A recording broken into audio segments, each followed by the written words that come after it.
Thanks, everyone. There's a future for vibes. I can't believe how many people are here. That's great. I was just talking to old friend Sam, and we're talking about the vibraphone, and I don't think it's as popular as, let's say, guitar and sax. And one of the reasons is it doesn't sing. It doesn't have those expressive qualities inherent. And that's one of the goals, is to really make it sing with articulation, dampening, nuance, accents, ghost notes. So today we'll talk about that. There is 1972, and I studied with Alan Dawson. I was a drummer and saw Gary Burton play, just blew me away. And then I switched and had Gary as a beginning mallet teacher, and he showed me the grip. So that's basically my background. When I finished school in '76, Gary got me the teaching gig at Berkeley. So 30 years later, it's unbelievable. Time flies. Now this is the Burton Grip with a Fulcrum. I figure drummers use a Fulcrum and have a lot of finger control, and I think we should take advantage of that. So what this grip does is takes advantage of a Fulcrum. So here's the Burton Grip, and I keep the mallets very loose in the hand, not tight. And the problem with holding the mallets tight, it can lead into tendinitis, carpal tunnel syndrome, a lot of physical ailments, which I see at Berkeley. A lot of students get that. So you can see the mallets are very loose. And actually the mallets leave my hand. And the key to this is the third finger is not on the middle mallet, the outside mallet, it's to the side. And the reason for that is if I do this and I let go of that mallet, I'll lose this outside mallet. So the third finger is always to the side, like that. And that allows me to get a lot of height without using wrist. I can really bring it back and snap.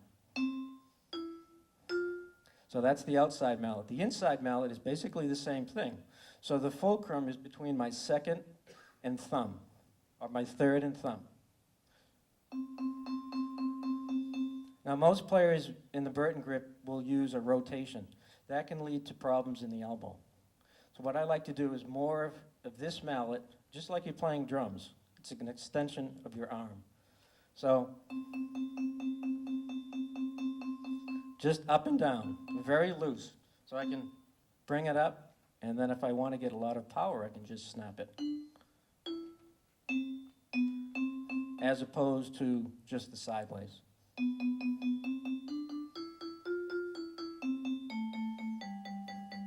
So it's very loose. The mallets come out just like that. Don't hold it tight. All right. Now there's other grips, and a lot of marimba players utilize other grips. But for me, this is nice because I can get a lot of power and a lot of speed and finger control. So essentially, it's like I'm playing drums like this, with this inside mallet and outside mallet. So that's the grip. And if you have any questions, you can after the clinic, I'll be here. You can come by and ask me any questions. But it's kind of tough with you being down there. You can't really see it. The next topic on that technical issue is downstroke, upstroke. And I feel like a lot of players think about always playing down. And the problem with that is it's a very heavy and forced sound. So what I think about is down and up. And I'm a big fan of classical piano players. So if you look at classical piano players, many times when they play this big power chord, it's like this. It's not down. So the same thing here. So my mallets are almost touching the keys, and I'm snapping the mallets up, as opposed to going down. And the other option, the other advantage is it really allows for fluidity. So if I do, let's say, something in thirds, instead of doing it like this, which is very forced down, I'll do a down-up technique. And again, piano players do this with scales, groups of 2, groups of 3 all the time.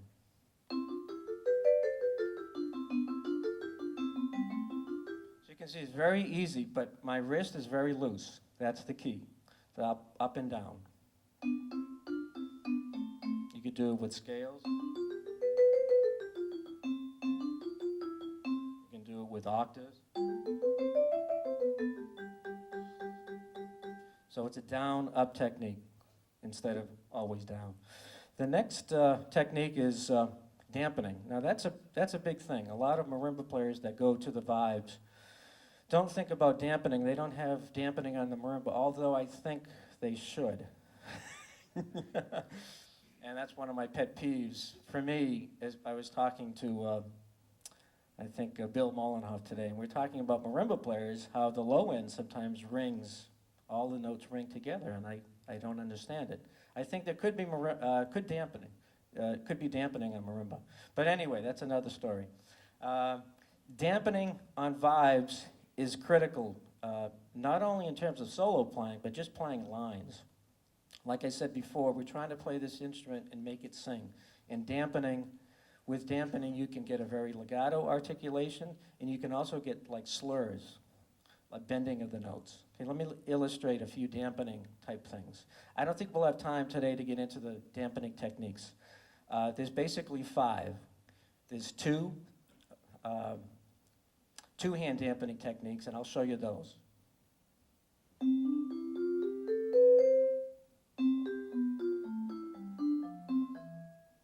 So what happens there is the mallet, one mallet plays the note, the other mallet dampens the note. We also have dampening techniques with one hand, and it's called a slide dampening or hand dampening. And let me show you that.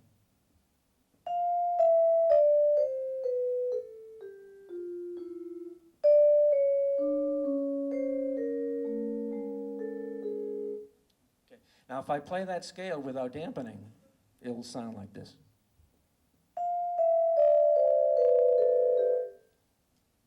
To me, that doesn't sound too good. It's a big blur. And that's one of my, I guess, concerns when I hear vibe players is everything rings.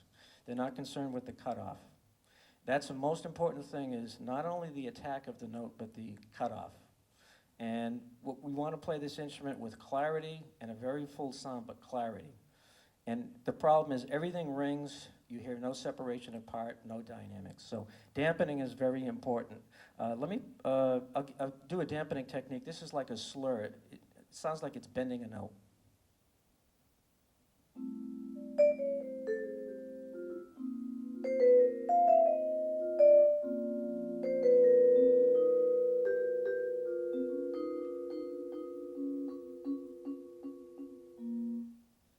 Doing is it's a combination of a dead stroke and dampening, but it's also dealing with the touch, soft, loud, accent. So again, the key, wide dynamic range, ghost notes, which are very soft, accents, and to me, that's the way we should play the instrument, like you're playing classical music. I have students at Berkeley will come and play in the lesson classical music, beautiful dynamics, crescendos, diminuendos. Then the minute they start playing a jazz tune, even in my office without a band, everything goes up, and now it's loud and it's flat. So that's the key. We can't lose dynamics.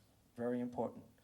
I think if we play the instrument more expressively in terms of dynamics, articulation, nuance, accents, I think it should be more popular than it is. I think one of the problems is we're not playing it correctly. There's a lot of potential on the instrument in terms of sound.